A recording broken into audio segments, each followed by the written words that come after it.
မင်္ဂလာပါလက်ဆောင်မီဒီယာကနေပြီးတော့အားလုံးကျေးဇူးလိုက်ပါတယ်လက်ဆောင်မီဒီယာနဲ့တင်ပေးတဲ့ beauty tutorial တွေထဲမှာဖြိုးပါကအားလုံးကိုပေါ့နော်ဖြိုးပါကိုအမေးအများဆုံးဖြစ်တဲ့ဒီ eyeliner ဘယ်လိုဆွဲလဲ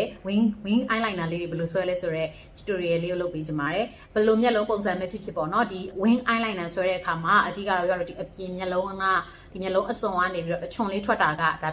အတက်ပဲပေါ့နော်အဲ့ဒီဥစ္စာကိုမဆွဲတတ်လို့ရှိရင် wing liner မဖြစ်ဘူးအဲ့တော့ဖြစ်ပါတော့မျက်လုံးကငကိုရဲကွာမျက်ရည်ရှိတဲ့သူဖြစ်တဲ့ကြောင့် wing liner ဆိုတဲ့အခါမှာအဓိက eyeliner ဆိုတဲ့အခါမှာဖြစ်ပါဒီမျက်လုံးအစကနေပြီးတော့ဆွဲလိမ့်မရှိဘူးဖြစ်ပါတော့ဖြစ်ပါအတွက်ကတော့အဓိကအပြင်နားကိုပဲဆွဲတာဖြစ်ပါတယ်ဖြစ်ပါလည်းဒီ wing liner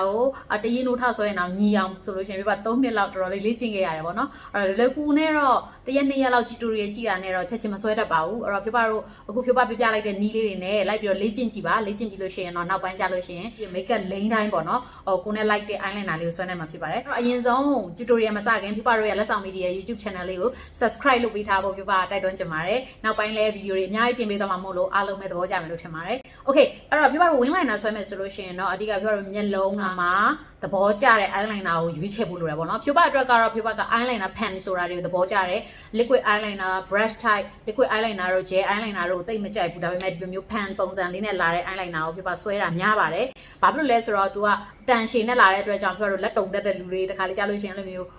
လက်မငြိမ်တဲ့သူတွေအတွက်ဆိုလို့ရှိရင်ဒီလို eyeliner pen ကပို့ပြီးတော့အဆင်ပြေတယ်လို့မျိုးဒီ take ကလေးကအရန်ကိုသေးတဲ့အတွက်ကြောင့်ပေါ့နော်ကိုကတေးသေးမြင်မြင်လေးဆွဲခြင်းတဲ့ခါမှာလည်းအရန်ကိုအဆင်ပြေပါတယ်အဲ့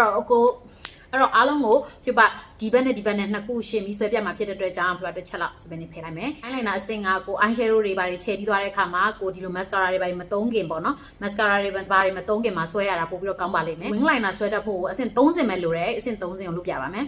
အဲ့တော့ပြပါတော့ဒီ eyeliner ကိုယူပြီးတဲ့အခါမှာကိုကဘလောက် wing ထုတ်ချင်တာလဲထုတ်ချင်တဲ့ wing ကိုဒီကိုရဲ့ဒီမျက်လုံးအောက်ခန်းလေးကနေတန်းလေးသွားတဲ့ feeling လေးရအောင်လို့ဒီလိုလေးတစ်ချက်လေးဆွဲပေးပါမယ်အဲ့တော့ဒီဘက်နဲ့ကိုတော့ညီအောင်ဆွဲပေးဖို့လိုတယ်ပြီးတဲ့အခါကျတော့ပြပါကတော့ဒီရှေ့ကနေထပြီးမဆွဲဘူးပြပါတဝက်ကနေပြီးတော့ယူလေးရှိတယ်ဆိုတော့မျက်လုံးကိုတော့ဆင်းထားဖို့လိုတာပေါ့နော်ဒီကိုရဲ့မျက်လုံးတဝက်နားနေပြီးတော့စပြီးတော့ယူလိုက်ပါမယ်တက်နိုင်တဲ့လောက်တော့ဖြားနားလေးကိုပဲဆွဲပြီးယူလို့ရတယ်ဒီလိုဆိုရင်ကိုဘာပြောပြီးတဲ့ခါကျမှဖြစ်ပါတော့ဒီထဲကိုလိုက်ပြီးတော့ဖြည့်ပြလိုက်ပါမယ်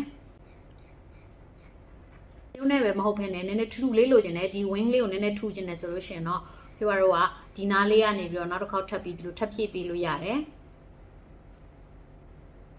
အဲ့ဒါဆိုလို့ရှိရင်တော့တော်တော်လေးကိုပုံစံထူလေးနဲ့ Adele ဆွဲတဲ့ပေါ့နော်အဆိုတော့ Adele ဆွဲတဲ့ wing liner ပုံစံလေးရပါတယ်တဒန်းအဲ့တော့အခုဖြိုးပါနှစ်ဖက်စလုံးကို wing liner လေးဆွဲပြီးသွားပြီဒီလိုမျိုးကိုက eyeshadow တွေချဲထားသည်ဖြစ်စေမချဲထားသည်ဖြစ်စေပေါ့နော်ဒီလို wing liner လေးဆွဲတဲ့အခါမှာမျက်လုံးကပို့ပြီးတော့ထင်ပေါ်သွားတယ်ပို့ပြီးတော့ကိုယ့်ရဲ့မျက်လုံး shape ကလေးကလည်းပို့ပေါ်သွားတယ်ဆိုတော့ကောင်မလေးတော်တော်များများသဘောကျမယ်လို့ထင်ပါတယ်အဲ့တော့ဖြိုးပါကို wing liner ဆွဲနည်းလေးတွေ request လုပ်နေတဲ့သူတွေအတွက်လည်းဒီ tutorial လေးကအရန်အဆင်ပြေမယ်လို့ထင်တယ်အဲ့တော့ live try ကြည့်ပြီးလို့ရှိရင် okay တယ်ဆိုလို့ရှိရင် comment မှာလာပြီးတော့ပြပေးပါနောက်ပိုင်းဘာ tutorial တွေလိုချင်လဲဆိုတာလည်းဖြိုးပါပြောပေးခဲ့ဖို့မမေ့နဲ့နော်တို့ရဲ့ဒီ channel လေးကိုလည်း subscribe လုပ်ထားဖို့လုံးဝမမေ့ရဘူးအားလုံးနဲ့နောက် video မှာပြန်ပြီးတော့တွေ့ပါမယ်Ta-da!